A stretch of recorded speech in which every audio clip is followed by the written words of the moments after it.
అంటే ఈ చంద్రబాబు గారు తన జీవితం అంతా కూడా ఇక్కడే రోడ్లు, తన జీవితం అంతా ఇక్కడే కరెంటు, తన జీవితం అంతా ఇక్కడే నీళ్లు, తన జీవితం అంతా ఇక్కడే డ్రైనేజు, జీవితం అంతా అప్పులు చేస్తాడా?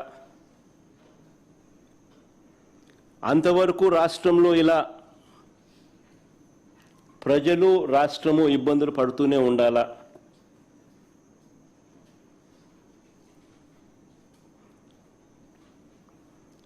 ఇలాంటి పరిస్థితుల్లో చంద్రబాబు చెప్పిన 1,00,000 ఎకరాల అమరావతి ఎప్పటికి పూర్తవుతుంది?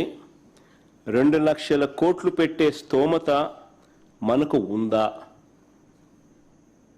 ప్రతి ఒక్కరు ఆలోచన చేయాలి ఈ విషయాలన్నీ కూడా. ఎందుకనంటే బుడిదేయడం సులభం, కానీ ప్రాక్టికల్గా ఆలోచనలు అన్నది ఒక లీడర్గా, ఒక స్టేట్స్మెన్గా చేయాల్సిన ధర్మం నాయకులపై ఉంటుంది. ఈ ప్రశ్నలన్నీ కూడా అడుగుతున్నారనే అసెంబ్లీలో తీర్మానం అంటూ, అది కూడా కౌన్సిల్ను పిలవకుండా, తానేదో గొప్పగా సాధించినట్లుగా ప్రజలను పూర్తిగా మభ్యపెడుతూ తాను చేసే స్కాములకు స్టాంప్ వేసుకునే కార్యక్రమం, డైవర్ట్ చేసే కార్యక్రమాన్ని మాత్రమే వాడుకుంటున్నారు. అమరావతి, నిజంగా అమరావతిలో జరిగిన స్కాముల గురించి కొన్ని ఉదాహరణలు చెప్తాను నేను. అమరావతిలో టెండర్లు ఒక్కసారి గమనిస్తే 2018లో ఏ పనులు ఎవరు చేశారో 2024లో టెండర్లు రద్దు చేసిన తర్వాత కూడా మళ్ళీ అవే కంపెనీలకు పనులు దక్కాయి. ఇది నిజంగా అందరూ గమనించాలి. ఇది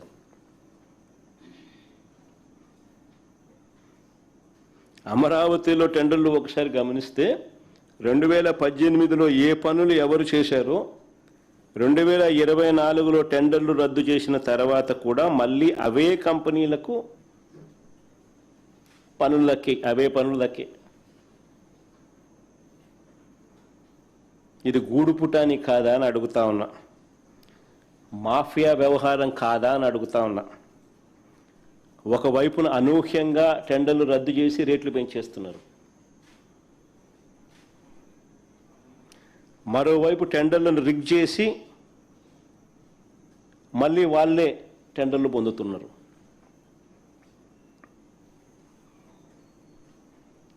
ఇంకా ఆశ్చర్యం ఏమిటో తెలుసా?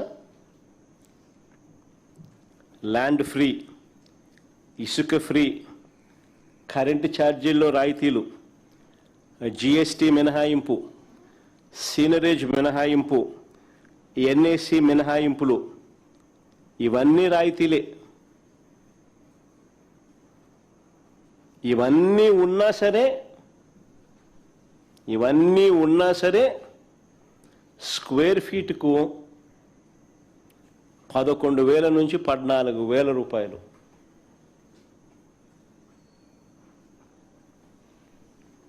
చూపిస్తా ఉన్నారు.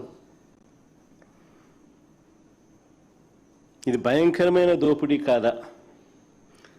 క్యాపిటల్గా అమరావతి రియాలిటీ సంగతి పక్కన పెడితే, ఒక నిమిషం, క్యాపిటల్గా అమరావతి రియాలిటీని కాస్త పక్కన పెడితే, దేశంలో అతిపెద్ద స్కామ్కు, కరప్షన్కు చంద్రబాబు నిజంగా క్యాపిటల్ చేసినాడు. ప్రజల క్యాపిటల్ కదా దేవుడు ఎరుగు, స్కాముల క్యాపిటల్ మాత్రం ఖచ్చితంగా అమరావతిని చేసినాడు చంద్రబాబు. ఒక పెద్ద ఆర్గనైజ్డ్ కరప్షన్ జరుగుతూ ఉందా? ఇప్పుడు మీరే గమనించండి, బెంగళూరుకు వెళ్ళినా, చెన్నైకి వెళ్ళినా, హైదరాబాద్లో, ఇటువంటి ఏ మహానగరాల్లో చూసినా కూడా 5 స్టార్ సదుపాయాలతో కట్టిన చోట, రెసిడెన్షియల్ ఫ్లాట్స్, 5 స్టార్ లాబీసు, 5 స్టార్ సదుపాయాలతో కట్టిన చోట కూడా కాస్ట్ పర్ ఎస్ఎఫ్టీ అయ్యే ఖర్చు కట్టడానికి 4,500 రూపాయలు మించదు. కానీ ఇక్కడ మాత్రం అమరావతిలో మాత్రం 11,000 నుంచి 14,000 రూపాయలు చూపుతా ఉన్నారు.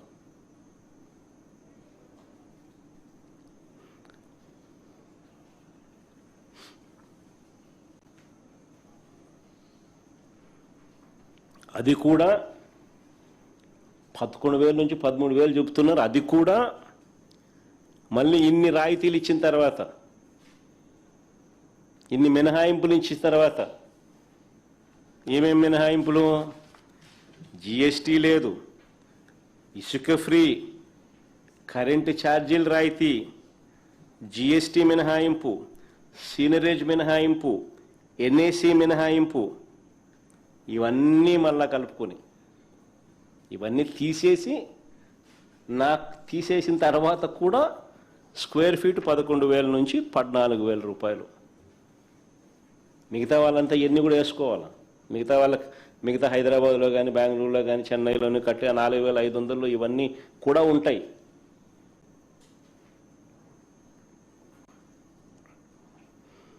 ఉదాహరణకు నేను చెప్తా ఉన్నాను. ఉదాహరణకు చంద్రబాబు కట్టాలనుకుంటున్న 5 టవర్లు, వాటి టెండర్ల పరిస్థితి ఒక్కసారి గమనించమని కోరుతా ఉన్నా. వీళ్ళు చేసే దోపిడీ నిజంగా వీరప్పన్ కూడా సరిపోడు. ఆ లెవెల్ దోపిడీ. సెక్రటేరియట్లో టవర్ 1, టవర్ 2, సెక్రటేరియట్లో టవర్ 1, టవర్ 2 చూడండి. కావాలంటే మీరే స్క్రీన్ మీద కూడా చెప్తాను. Hindu article dated 27th April 2025, హిందూలో పబ్లిష్ చేసిన ఆర్టికల్. సెక్రటేరియట్లో tower 1, tower 2, basement plus ground floor plus 39 floors. దీనికి 2018లో ఖరారైన కాంట్రాక్ట్ వాల్యూ అప్పట్లో 2018లో ఖరారైన కాంట్రాక్ట్ వాల్యూ 932 కోట్లు.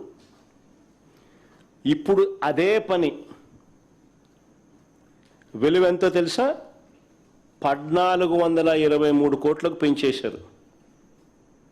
పైగా టెండర్లో ఆ పెంచిన రేటుకు, టెండర్లలో పెంచిన ఆ రేటుకు మళ్ళీ 4.5% ఎక్సెస్.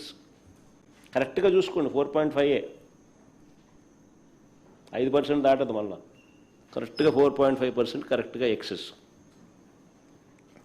మళ్ళీ కాంట్రాక్టర్కు నజరానా రూపేణా జిఎస్టీ, సీనరేజు, ఎన్ఏసి ట్యాక్సుల మినహాయింపుల ద్వారా మరో 257 కోట్ల రూపాయలు లబ్ధి. అంటే మొత్తంగా వీటి విలువతో కూడా కలుపుకుంటే 1,762 కోట్ల రూపాయలకు చేరింది. అంటే ఇదే టవర్ 1, టవర్ 2,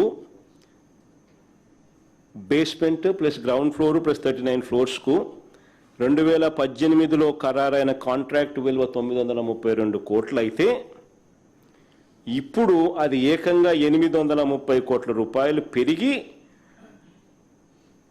మొత్తం ఖర్చు 1,762 కోట్లకు ఎగపాకింది. ఆశ్చర్యం ఏమిటో తెలుసా? అప్పుడు కాంట్రాక్టర్ షాపూర్జీ పోలాంజీ, ఇప్పుడు కాంట్రాక్టర్ షాపూర్జీ పోలాంజీని.